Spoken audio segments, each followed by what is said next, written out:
우리의 인생을 얘기할 때 우리의 인생은 B와 D 사이의 C다 라는 말이 있습니다.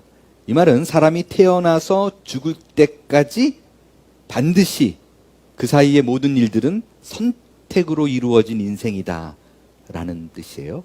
B, D, C가 무슨 말인가? B는 탄생, 태어남을 의미하는 birth를 얘기하고요. D는 죽음을 얘기하는 death입니다. B와 D 사이의 C, choice, 선택하는 것이 우리의 인생이다 라는 거예요. 그래서 B와 D 사이의 C다 라고 말을 합니다. 과거에 내가 내렸던 수많은 선택들이 모여서 오늘의 나를 만듭니다. 지금 이 순간에도 끊임없이 우리는 무언가를 선택해서 내 인생을 내가 채워가고 있습니다. 내가 지금 현재 이 순간 무엇을 택했느냐가 결국에는 미래의 나를 만들 것입니다. 그렇기 때문에 우리의 인생에 있어서 선택은 아주 중요한 결정이고 나를 만드는 가장 큰 요인이라고 말할 수 있습니다. 우리는 오늘 본문에서 아브라함과 롯의 선택을 볼 수 있습니다. 이 두 사람이 무엇을 결정할 적에 어떤 기준으로 했으며 그 선택의 결과는 어떤가? 선택이 정말 우리에게 중요한 것이라면 우리는 무엇을 지켜봐야만 할 것인가? 오늘 말씀으로 살펴보겠습니다. 먼저 아브라함과 롯이 무언가를 선택했는데 그 배경을 한번 살펴보겠습니다. 이집트에서 아브라함하고 롯이 나오면서 굉장히 많은 가축과 금과 은, 그러니까 재물을 싹 받아가지고 나왔어요. 그래서 제단을 쌓고 하나님을 예배합니다. 가나안 땅으로 돌아온 거예요. 여러분 이때까지만 해도요, 이 둘이 앞으로의 일이 굉장히 순탄할 거라고 생각했습니다. 왜냐하면 이 둘 사이에는 많은 재물이 있었어요. 그 재물이 우리를 단단하게 만들 것이고 이방 땅에서도 우리를 버텨내게 할 것이다 라고 생각했습니다. 그런데 얼마 지나지 않아서 이 아브라함과 롯 사이에, 조카 롯 사이에 문제가 생겼어요. 왜 문제가 생겼는가? 여러분, 아브라함이 가나안 도착하자마자 이집트로 내려갔잖아요. 이유가 가나안이 기근이었었어요. 근데 이집트에 오래 머물지 않고 바로 올라왔잖아요. 그러니까 가나안 땅은 여전히 기근이거든요. 기근이라는 말은 뭐냐면 지금 수많은 가축을 끌고 올라왔는데 거기에 목초와 물이 충분하지 않다라는 거예요. 그러니까 자꾸 아브라함의 목자와 롯의 목자들이 싸움을 하는 거예요. 더 많은 목초, 또 더 많은 물을 확보하기 위해서. 아마 재산이 없었을 때 이런 싸움이 나면 아브라함하고 롯하고 자기 목자들 불러가지고 호되게 야단쳤을 거예요. 지금 니들이 이럴 때냐? 한마음 돼가지고 하나로 나가야지 정신 못 차릴래? 이랬을 텐데. 재산이 많은 것이 원인이 됐어요. 그래서 결정을 내리죠. 어떤 선택을 하느냐? 갈라서자. 끝! 그래서 아브라함하고 롯하고 갈라서는 거예요. 이 문제 해결을 어떻게 하는가? 아브라함이 먼저 롯에게 선택권을 줍니다. 뭐라고 얘기해요? 네가 좌하면 나는 우로 갈게. 네가 우하면 오케이, 나는 좌로 가. 함께 있지 말자. 그렇게 얘기하는 거예요. 그러니까 아브라함은 결정권을 롯에게 맡기는 선택을 합니다. 반면에 롯은 삼촌 왜 그러세요? 나이가 많으신데 먼저 이러지는 않았어요. 오케이, 땡큐. 그리고 어떻게 선택했느냐? 물이 넉넉해 보이는 요단 지역을 선택합니다. 둘의 선택은 굉장히 극명하게 갈라졌어요. 그런데 어떤 결과를 가져왔는가? 먼저 롯의 선택부터 살펴보겠습니다. 롯은 온 땅에 물이 넉넉한 요단 지역을 택해요. 그러니까 물을 보고 저쪽으로 가면 내가 살 수 있다. 목초지가 있다. 그래서 자기의 물질적 욕구를 채울 수 있는 것을 기준한 겁니다. 그런데 롯이 선택 전에 그 요단 땅을 바라보면서 한 말이 굉장히 의미심장해요. 뭐라고 얘기했는가?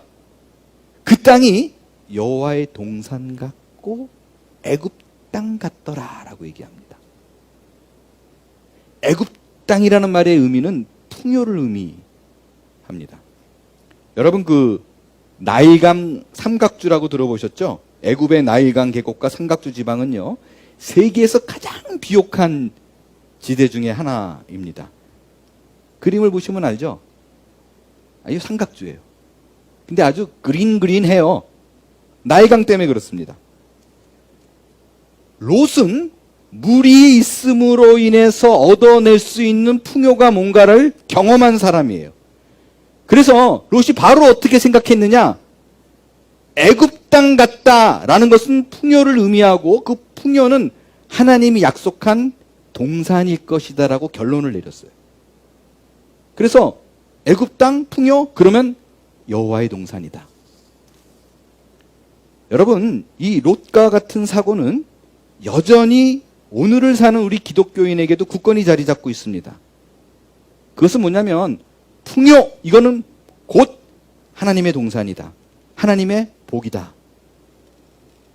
이런 생각이 꽉 차 있습니다.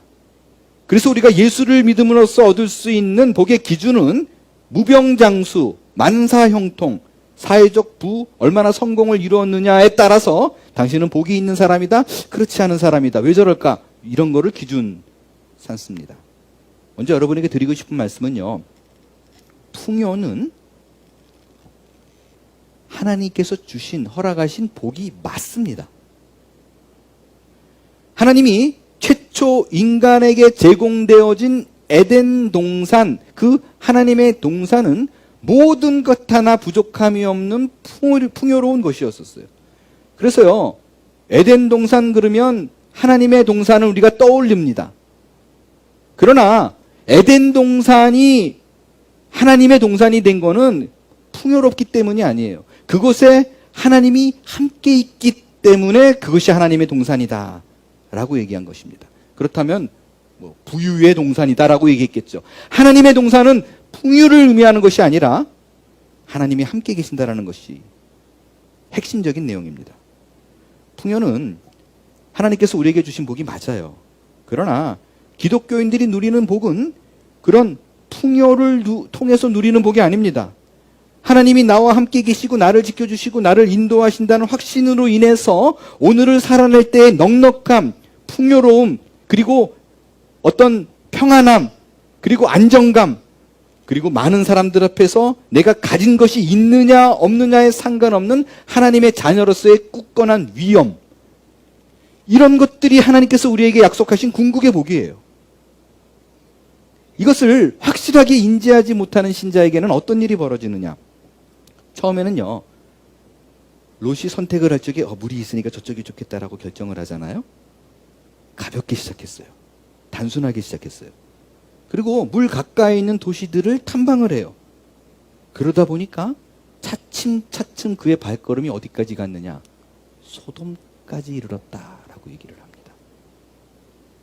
여러분, 자 보세요. 소돔이 어디냐면, 자 이집트에서 아브라함이 롯과 함께 나오죠. 그래서 요 베델과 아이 사이에서 헤어지기로 결정을 해요. 근데 아브라함은 헤브론으로 내려가는 반면에 롯은 요 갈릴리 호수가 있는 물가가 있는 곳을 택합니다. 그러면 보세요. 갈릴리 호수가 작지 않은 호수인데 여기도 많아요. 그래서 성경에 보면 지역으로 옮겨 다녔어요. 근데 옮겨 다니다 보니까 조금 더 풍요로운 것, 조금 더 풍요로운 것, 조금 더 부유한 것 하다 보니까 소돔까지 간 거예요. 왜 이게 문제인가? 성경에는 분명히 얘기했거든요. 소돔 땅은 하나님 보시기에 악하더라. 거기에 몽땅 죄인이 살더라. 라고 하나님께서 명백히 지명한 땅입니다. 여기서요, 우리 신자들이 선택 시에 실수하는 실수 몇 가지를 보게 됩니다. 일단 선택할 때 기준이 잘못됐어요. 무언가를 선택할 적에 여러분의 삶에 있어서 지금부터라도 내가 무언가를 결정하고 나아가겠다라고 결정할 적에 그것이 풍요, 물질이 기준이 되면 안 됩니다. 그것이 복이다라고 믿으면 안 돼요. 여러분, 번영신앙이라고 그러죠. 번영신앙, 간단해요. 풍요가 있는 곳엔 하나님이 있다 라는 신앙입니다. 여러분, 그 번영신앙이 억수로 많이 듣잖아요. 우리는 문제가 많고 그것이 성경이 이렇게 많이 들음에도 불구하고 여전히 그것이 존재하고 그것을 추구합니다. 왜 그런지 아세요? 말씀드린 듯이 번영도 분명한 하나님이 주신 복 중에 하나예요. 하지만 왜 그게 문제인가? 번영신앙은 하나님이 주신 복 중에 하나가 풍요라고 가리키지 않아요. 그게 궁극의 복이라고 가리킵니다. 그것을 기준합니다.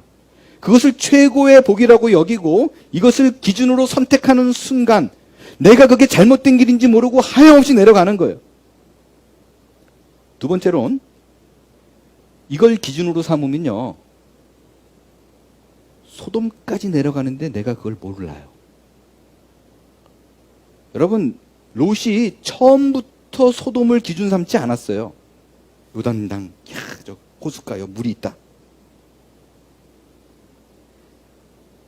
롯이 소돔이 악한 걸 몰랐을 리가 없어요. 소문이 자자했어요.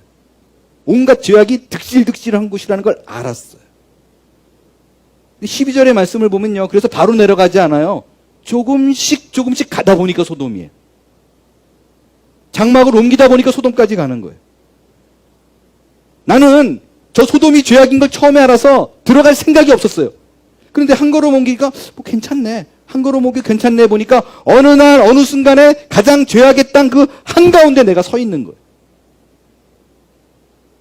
여러분, 이게 죄의 속성이에요. 죄가 우리 가운데 자리 잡으면서 제일 먼저 시작하는 게 뭐냐면요. 무감각이에요. 내가 갖고 있는 하나님에 대한 센스를 다 마비시킵니다.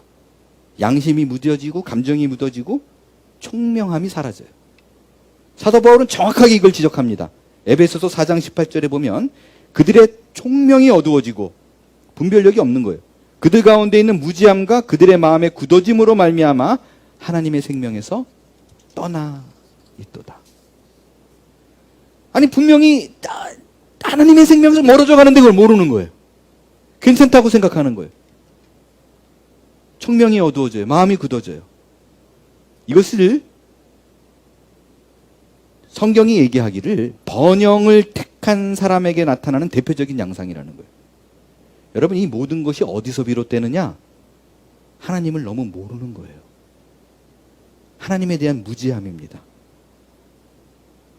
여러분, 사실 롯이 하나님을 모를 수가 없는 입장이었었어요. 롯은 아브라함과 계속 같이 있었다고요. 영광의 하나님이 나타났다는 얘기를 들었고 영광의 하나님의 이끌림을 받아서 어떠한 일이 벌어졌는가를 다 경험했어요. 우르를 떠나가지고 하란에 갔을 때도 롯은 옆에 있었습니다. 하란을 떠나서 하나님이 지시한 그 세겜 땅, 가나안 땅에 왔을 때도 롯은 같이 있었어요. 세겜을 떠나서 이집트로 내려갔을 때도 바로가 얼마나 하나님을 두려워하는 것을 경험 같이 했습니다. 그리고 네게브를 지나서 베델과 아이사에 올 때도 늘 롯은 아브라함의 옆에 있었어요. 같이 있었다고요. 예배도 같이 드렸습니다. 그런데 그가 하나님이 누군지를 모른다라는 거예요. 우리 가운데도 충분히 그럴 수 있습니다. 모든 모임에 같이 있고 같이 울고 같이 즐기는데 엉뚱하게 하나님을 모르고 있는 거예요. 왜 그런 일이 일어나는가? 이거는요, 롯은 하나님을 경험했는데 그가 경험한 건 개인의 하나님이 아니에요. 아브라함의 하나님이에요. 그냥 언제나 나의 하나님이 아니라 삼촌의 하나님이 내게 말씀하시기를, 삼촌의 하나님께서 이런 기적을 보여주시기를, 이거였어요. 그러니까 정작 중요한 결정, 그 선택을 해야 될 때가 오면 아이러니하게 계속 모든 걸 같이 있음에도 불구하고 하나님이 어떤 생각을 하고 하나님이 나에게 무엇을 원하는지를 모른다라는 거예요.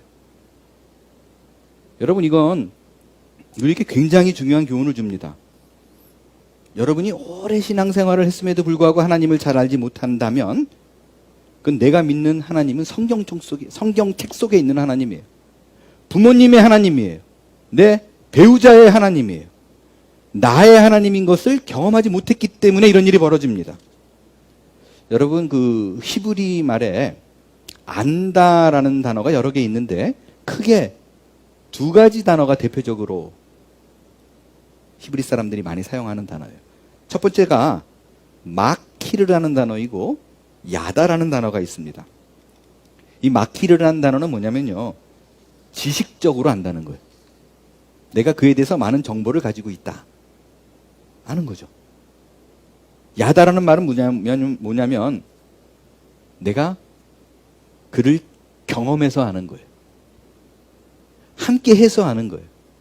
그래서 어떤 순간에 어떤 결정을 내리는지를, 왜 이런 결정을 내리는지를 경험을 통해서 같이 아는 것입니다. 그래서 싱크되는 거예요. 동화되는 거예요. 모든 순간순간을 필드에서 같이 경험해서 아하, 그거 이래서 그런 거야. 오해하지 마. 우리가 말할 수 있는 거예요. 그거를 야다라고 얘기합니다. 조금 더 쉽게 얘기할게요. 이 야다, 경험하다라는 뜻이 뭐냐면요. 이 보통 단어들이 이제 단어가 뜻이 여러 개가 있잖아요. 근데 굉장히 상위 개념의 야다의 뜻이 뭐냐? 성관계를 하다라는 뜻입니다. 그래서 창세기 4장 1절에 보면 아담이 그의 아내 하와와 동침함에, 요게 딱 야다예요.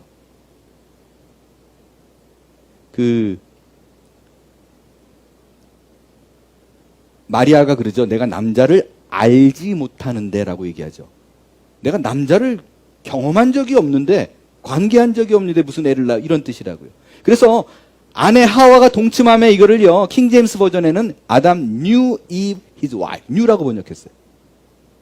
알다라는 뜻이에요.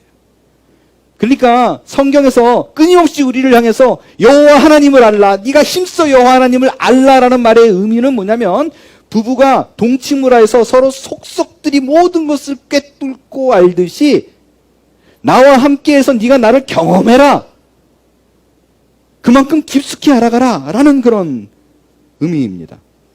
여러분, 우리는 하나님을 알기 위해서요 설교도 들어야 하고 성경 공부도 배워야 하고 성경 통독을 통해서 성경도 읽어야만 합니다. 하지만 이 모든 건 마키르예요. 정보를 내 안에 수집하는 것뿐입니다. 정말 하나님이 누군가를 알려면, 어떤 분인가를 알려면 겪어봐야 돼요. 그와 함께 필드에 나가봐야 됩니다. 그의 말씀을 들어가지고 이 말이 사실인가 아닌가를 끊임없이 확인해서, 아, 하나님이 이런 거를 나에게 원하시는구나, 하나님이 원하시는 것은 어떤 것이구나를 내가 경험을 통해서 알지 않으면 여러분이 하나님을 결코 안다라고 말할 수가 없는 것입니다. 그 경험을 통해서 알게 된 사람만이 정말 인생의 중요한 결정을 할 적에 하나님이 원하시는 것이 무엇인가에 대한 바른 선택을 할 수 있게 될 것입니다. 근데 문제는 뭐냐면요, 진짜 안타까운 건 하나님을 안다라고 말하는 사람들 중에 잘 모르는데도 본인이 잘 안다고 생각하는 사람들이 있어요. 그냥 막하를 해요. 자신이 알고 있는 거는 여러 가지 공부, 설교, 성경 이런 걸 통해서 알고 있는 피상적인 지식이에요. 그러다 보니까 자기의 하나님과 상관없는 자기만의 경험으로 애굽 땅 풍요, 하나님의 동산 맞아 결정을 내리는 거예요. 2001년도에 9.11 테러 당시에 도널드 럼스펠드 미 국방장관이었잖아요. 그 다음 해에 2002년에 한 기자회견에서 아주 유명한 말을 하나 했습니다. unknown unknowns 라는 말을 했어요. unknown unknowns. 이 말을 번역하면 모른다는 걸 모른다는 거예요.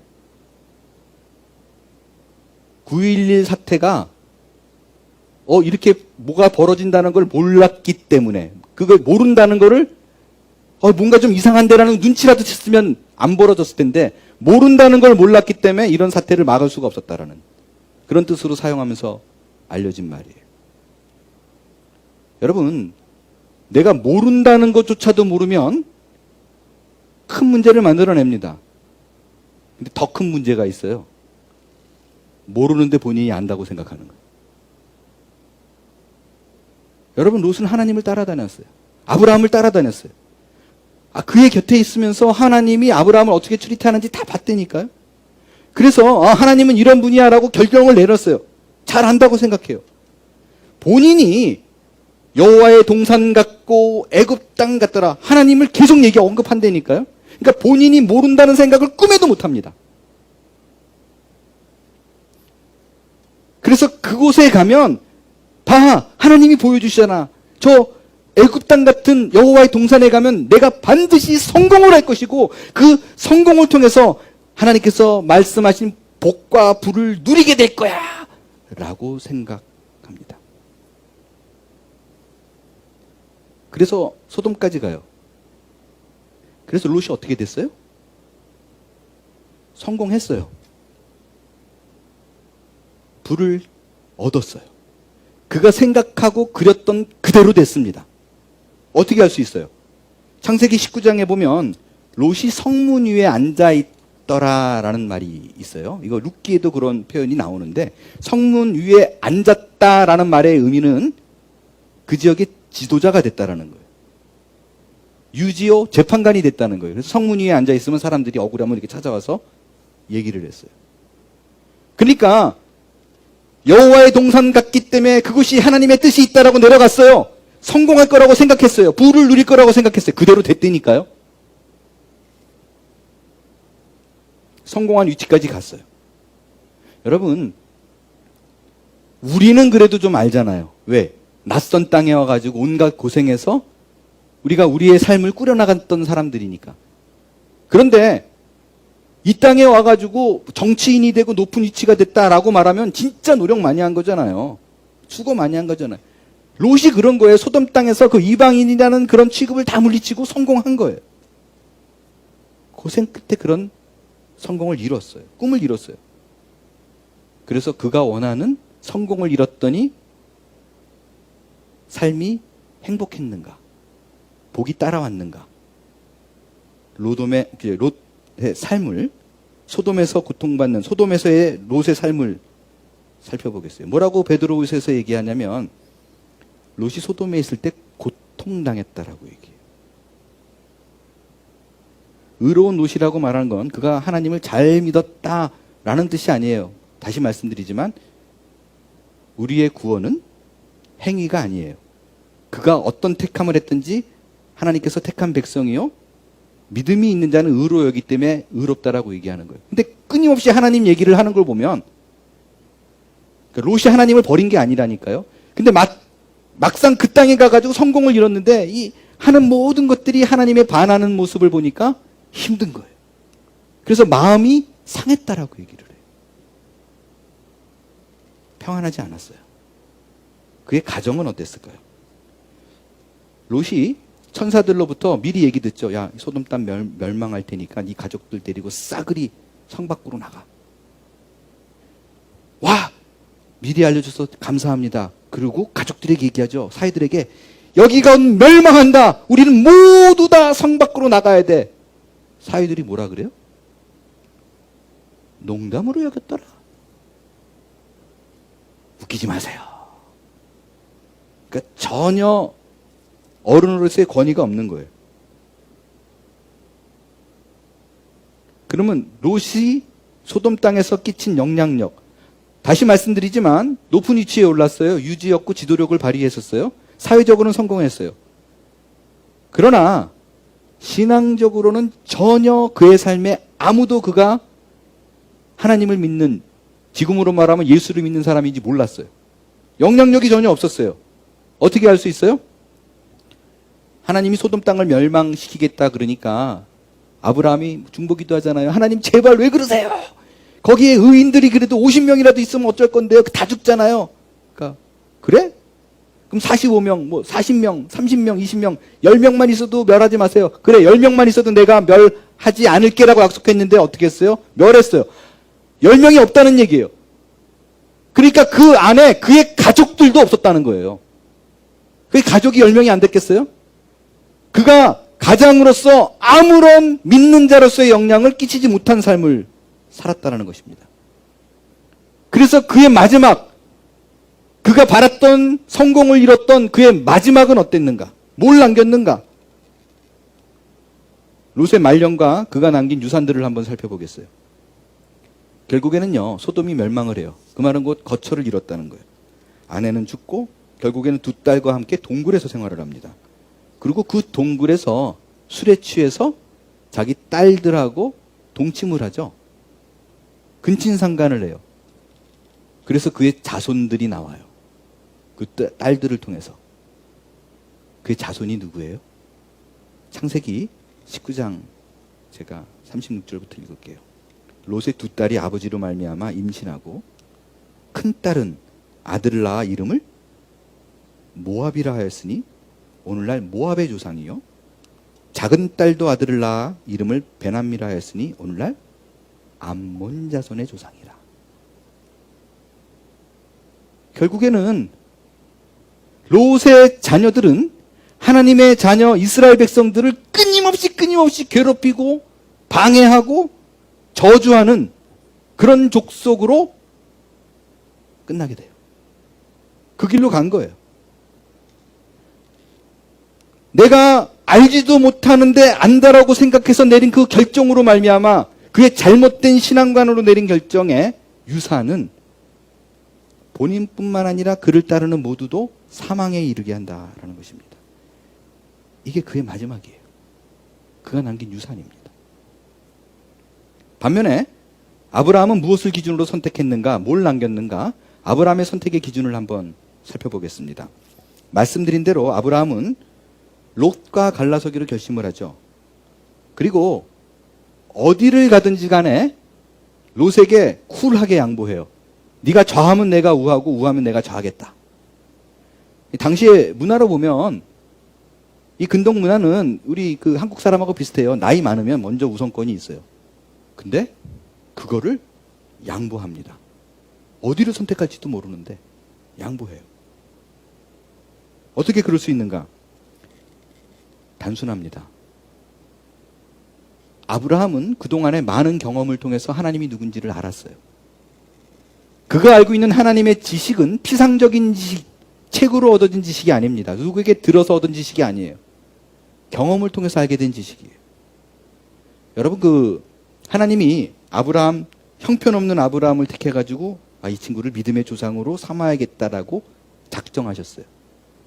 그래서 초반에 아브라함을 신앙으로 단련시키기 위해서 지속적으로 한 시험이 뭔지 아세요? 물질입니다. 처음 시험이 기근이었잖아요. 물질이에요. 두 번째 시험은 풍요였어요. 물질입니다. 왜 하나님께서는 아브라함을 믿음의 조상으로 삼겠다고 결심한 후에 지속적으로 그를 물질에 관한 훈련을 시키는가? 다른 건 아니에요. 우리가 신앙생활을 하면서 정말 올바른 성경적 물질관을 내 안에 장착한다면 이 세상을 살아갈 적에 가장 결정적인 순간 결정해야 될 때에, 선택을 해야 될 때에 하나님의 지혜로 할 수 있습니다. 아브라함이 처음부터 그런 사람 아니었잖아요. 하란을 떠나서, 우르를 떠나서 하란에 갈 때 왜 거기 오래 머물렀어요? 유프라테스 강 때문이었어요. 가나안 내려갔다가 바로 이집트로 간 건 왜 그랬어요? 나일강 때문이었어요. 그는 기준이 늘 풍요였었어요. 물이 아니면 살 수 없다라고 생각했는데 갈릴리 호숫가 그 옆에를 롯이 택하자 과감하게 반대쪽으로 갑니다. 어떻게 그럴 수 있어요? 아브라함은 알았어요. 물질이 곧 내 행복을 좌우하는 것이 아니다. 하나님이 있는 그곳이 여호와의 동산이요, 하나님이 있는 그곳이 나의 복을 좌우한다는 걸 알았기 때문이에요. 여러분, 신앙은 하나님이 계신다 안 계신다, 그 존재 유무, 하나님이 존재한다라는 걸 믿는 걸 신앙이라고 하지 않아요. 미국 사람의 거의 대부분은 하나님이 존재한다는 거 다 믿어요. 그걸 우리의 신앙이라고 하지 않습니다. 우리가 말하는 신앙이란 그 어떤 것보다 하나님이 나와 함께 있는 것이 복이다 라고 믿는 게 신앙이에요. 지난 주간 중에 있었던 일입니다. 어느 집사님하고 전화 통화를 하는 중에 처음에 이제 가볍게 서로 안부를 묻고 인사를 했어요. 그러다가 신앙에 대한 얘기가 나오면서 얘기가 깊어졌어요. 진솔한 얘기를 서로 오고 가던 중에 그분이 이렇게 저에게 말씀을 전해주셨습니다. 요즘 신앙의 즐거움, 예배의 기쁨이 회복됐다고 전해주면서 매 주일 올 때마다 기대가 된다는 거예요. 오늘 나에게 어떤 말씀을 주실지. 예배 때마다 어떻게 알고 계신 것처럼 본인과 본인 가족에게 정확하게 필요한 얘기가 예배 때 선포가 되어지더라. 그래서 올 때마다 아주 그냥 가슴이 뛰는 그런 마음으로 예배에 오신다라는 말씀을 하셨어요. 그러니까 지금부터 드리는 얘기는 그 말씀 듣고 제가 한 해석인데, 아마 필요한 얘기가 매주마다 채워지는 거를 보고 제가 느끼기에 아마 그분이, 야, 하나님이 진짜 나를 알고 계시는구나, 내가 뭘 필요한지 정확하게 나를 위해서 지침을 주시는구나 라고 느끼고 계신 것 같습니다. 그러면서 그분이 전화를 끊기 전에 이렇게 말씀을 하셨어요. 목사님, 본인이 경제적으로 다른 사람에 비해서 그렇게 넉넉하고 여유로운 사람은 아닙니다. 그런데 오히려 이런 물질의 부족함이 하나님을 애타게 찾을 수 있는 기회가 되고, 그 찾을 때 나를 만나주시는 하나님으로 인해서 하나님을 날마다 깊이 만나니까, 야, 내가 그 어떤 것도 부럽지 않은 복을 많이 받은 사람이다라는 것을 알게 됐습니다. 이로 인해 내가 하루하루가 얼마나 감사와 기쁨이 넘쳐나는 줄 모릅니다. 그렇습니다, 여러분. 내가 복받은 사람인가 아닌가, 환경적인 것을 기준 삼아서는 안 됩니다. 물질적인 것을 내가 누리고 있기 때문에 내가 복받은 사람이요, 경제적인 어려움이 있기 때문에 박복한 사람이라는 것은 전혀 성경이 말하는 물질관이 아닙니다. 그건 성경적 세계관이 아니에요. 이런 생각을 갖고 신앙생활하는 사람은 아주 가난한 사람입니다. 참신앙은 모든 세상이 좌할 때 나는 과감하게 우하는 거예요. 모든 세계관은 우가 맞다라고 달려나갈 적에 하나님이 아니라 그랬기 때문에 나는 좌할 수 있는 것. 그게 신앙의 세계관이 다른 세계관과 다른 것입니다. 여러분, 성경에 모든 사람이 우할 때 홀로 좌하고 모든 사람이 좌할 때 홀로 우했던 대표적인 모델이 나옵니다. 누구예요? 예수님입니다.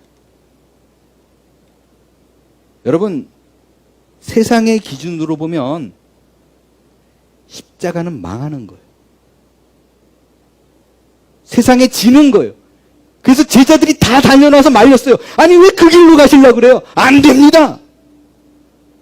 말도 안 됩니다라고 말렸어요. 그러나 그분은 기꺼이 십자가를 택합니다. 왜냐고요? 하나님이 나에게 가리키는 방향이 무언가를 분명히 알았어요. 아, 여러분, 하나님이 나와 함께 하시는 것이 복이구나 라는 걸 알면 이제 더 이상 고민도 없고 갈등도 없나요? 꿈도 꾸지 마세요. 꿈도 꾸지 마세요. 이 싸움은 우리 신자들에게 결코 쉬운 싸움이 아닙니다. 여러분이 하나님 나라에 가는 그 순간까지 매일 치열하게 싸울 전쟁 같을 거예요. 어떻게 그걸 알 수 있어요? 예수님이 그랬어요. 예수님은 본인이 십자가를 져야 된다는 걸 너무나 잘 알았어요. 그래서 십자가를 져야 되는 그 순간이 오니까 와, 웰컴하고 하나님 그날이 왔습니다라고 하셨나요? 전혀 아니었어요. 십자가를 앞에 두고 땀이 피가 되도록 고민하고 갈등하고, 하나님 나 이거 하기 싫어요 라고 얘기했어요. 이거 가고 싶지 않아요. 꼭 내가 해야 돼요. 그게 그의 솔직한 마음이에요.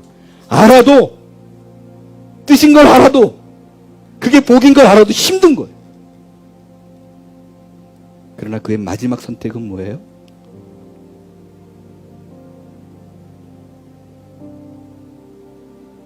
나의 원대로 마옵시고